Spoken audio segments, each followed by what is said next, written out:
Hello students, and welcome back to ethics class. Today we're going to be reviewing this piece of paper here. First thing we're going to do is we're going to skim it, which means look at it quickly to see what it is, and then we are going to scan it for further information. So when we first skim something, we try to figure out what we're looking at exactly. For example, we know that this is not, let's say, a menu, and it's also not a newspaper. So we know it's a kind of pamphlet. After that, we're going to read the more details, and that will be called scanning. So, what do we see here? We see a coyote. Now, when you look at the face of an animal, it's often difficult to tell what they're thinking or feeling because animals don't show expressions like we do. But I think you can imagine that if you were trapped in a metal trap like that and you couldn't get out, you would be pretty terrified. And what choice do you have? You have to just sit there and wait.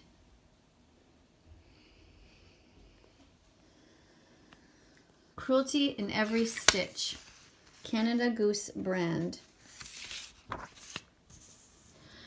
We're going to read this together, but first just notice the titles, Did You Know? And Ask Anyone Who Knows. There's a hashtag. And it says here, You Can Help. There's nothing cozy about cruelty. So let's read this together. The first paragraph, I'll ask, Bobby, can you read first paragraph, please? I'll read it with you nice and slow, okay? Did you know? Cruelty is hiding in every stitch of Canada Goose clothing, from its fur-trimmed hoods and hats to its down-filled jackets and parkas. All right, next. Suzanne, you're going to read to the end of this paragraph. Together with me, here we go. Wild coyotes trapped for Canada Goose can suffer for days from blood loss, shock, dehydration, frostbite, gangrene, and attacks by other predators. Victims may further injure themselves as they try to escape, and mothers, desperate to get back to their defenseless pups, may even attempt to chew off their own limbs. When the trapper returns, animals who haven't already died are killed by being strangled, stomped on, or bludgeoned. What do you imagine that bludgeoned means? It means like hit, struck. Somebody smashes an object on your head and kills you. That sounds terrible. Here you can see the dead animals that are going to be turned into coats. Very, very similar to our own dogs. Okay, George, you're going to read the next paragraph out loud. And actually, everybody who's listening, you guys can also read out loud with us. It's good practice to read out loud. It's amazingly difficult because we tend to imagine there are words there that aren't there, but we're going to practice together. Here we go. Canada Goose products cause ducks and geese to suffer too, even if their feathers are not torn out while they're still alive. Oh, did you see what I did there? I just added a word, still. It's not there. Let's try that over again. Ready?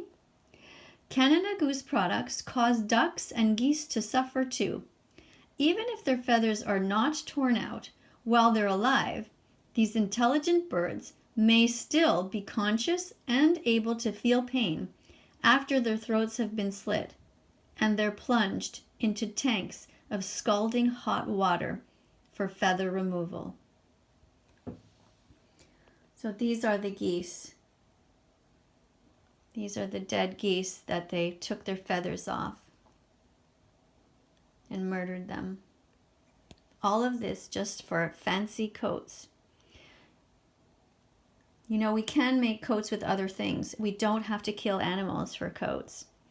And the fur on the Canada Goose coats is only there as a decoration on the hood, which makes it even that much more worse. You know, in some countries, if you live way up in the north and there's no other way to get clothing, that's kind of understandable. You know, the people that live way up north have a right to live. But that's not the case for people who live in cities who buy these coats just as a fashion statement to try to make themselves look rich, because the coats are expensive. But when I look at people wearing Canada Goose, I don't think they look rich. I think they have a very poor, poor heart, depleted of any compassion. And inside, we don't need to put feathers. We can use all kinds of other materials that can come from recycled fibers, for example. Ask anyone who knows. Brian, you read this one with me, and everybody else read as well. Cruelty-free synthetic winter clothing is chic, innovative, and available everywhere, from boutiques to retail chains. Faux fur and down alternatives, such as Primaloft, Thinsulate, and Plumtech, are warm, lofty, and allergen-free. And unlike down, many of these vegan options retain their ability to insulate, even when wet. So let's review a few vocabulary words here. So when we're talking about down, down can also be to put something down, but it is also down, which is feathers. It's another way of saying feathers. And faux fur means fake fur. That comes from these alternatives. All right. You can help. Visit PETA.org for more information on wearing vegan and to demand the Canada Goose stop selling fur and down. So you can go to this website, PETA.org, which stands for People for the Ethical Treatment of Animals. And you can find information about how to write to the company, how to do different protests outside of their stores. And I know here in Montreal, the vegans here are regularly protesting outside of the stores. And they have often been really successful in persuading different customers to not go in the store, and also people walking by who have Canada Goose jackets on to actually take off the cruelty around their hoods. So they call this campaign something like Take Off the Cruelty. I forget. Unzip the Cruelty, because you can zip it off like a zipper. There's a zipper on it. And why they do that is because they want people to get the idea that fur is not a fashion statement. And they take the fur that they collect and they give it to places that rescue the babies. For example, if this mother can't get back to her babies and somebody finds the babies and rescues them because their mom died in this trap or was murdered by a hunter or one of the people that is coming to try to get her to turn her into a coat, then the different kinds of fur can be donated to help the newborns who have no mom.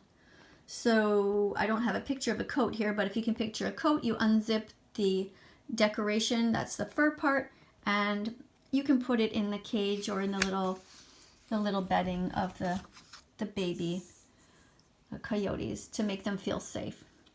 So the bottom line is, we now learned something about Canada Goose. We learned not to buy Canada Goose. And we learned that we can go to People for the Ethical Treatment of Animals, which is PETA.org, and that you can help. You can always help. Remember, what we're learning in ethics class all the time is that you are either part of the solution or part of the problem. There's no in between. You can say, well, you want to stay neutral. But when you are neutral in situations like this, you are siding with the oppressor. That means you're not neutral. That means it's not okay. You need to help. Always imagine that you are the victim, or this is an animal that you love, such as your own dog. How sad would you feel? Thanks for listening. I'll see you in the next video. Don't forget to like and subscribe to this channel if you haven't already. We're going to be doing lots of learning, lots of video reviews, and I'll be answering all of your questions, well, as many as I can anyway. There are a lot of comments in the comment section, but keep them coming. Let me know if there's anything else you want to learn about. I can present that. Thanks for watching. Do, do, do, do, do, do, do.